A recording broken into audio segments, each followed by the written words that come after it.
Hey,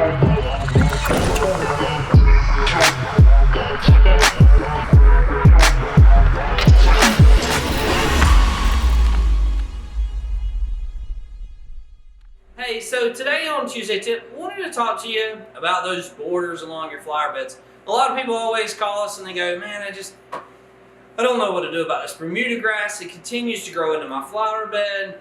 I just don't know how to make a defined edge. And so I wanted to talk to you about your options with some of that edging material. So there's a number of pieces, different kinds of edging material out there.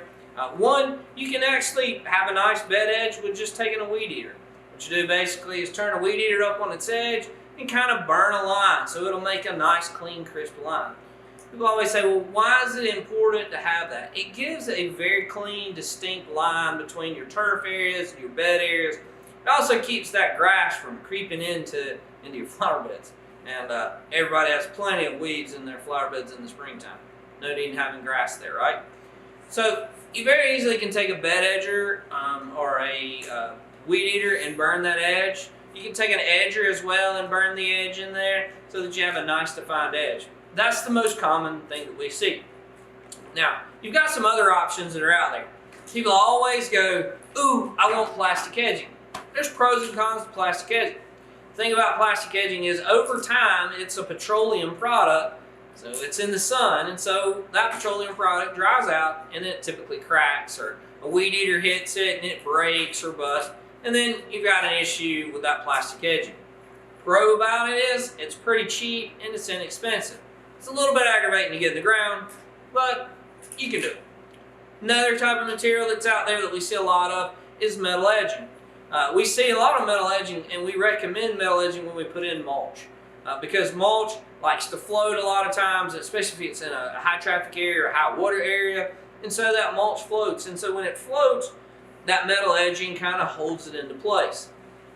The thing about metal edging is it gets expensive. That stuff usually is running a couple of dollars a foot per foot, and then you got to get it in the ground.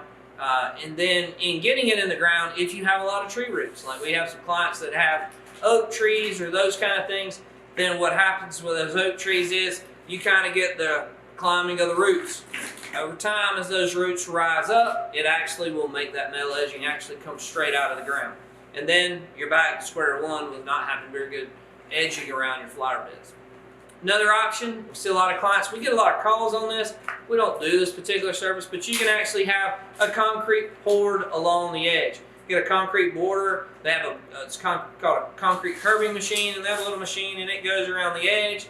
And as it goes around the edge, it actually has that concrete in it and it makes a nice design. That's the most expensive option that's out there. And so when you're doing a landscape design, or you're creating a landscape, or you're thinking about, what kind of landscape do I want, you really need to think about what kind of edging material do I want. Do I want just a regular grass edge? Do I want a concrete edge? Do I want metal edging? Do you want some other type of paver? You can do a paver material along the edge. But when you're doing your paver in your mind, and as you envision your landscape, think about those things and think about the options that you have. And then make the commitment, okay, how is this going to look to my landscape? If you're doing a real formal landscape, is this going to look correct? And then we can also help you in choosing and selecting the right material and the right location. So hope this simple Tuesday tip helps you out. If you have any questions about your landscape needs, please give us a call. We're more than happy to answer any questions you may have.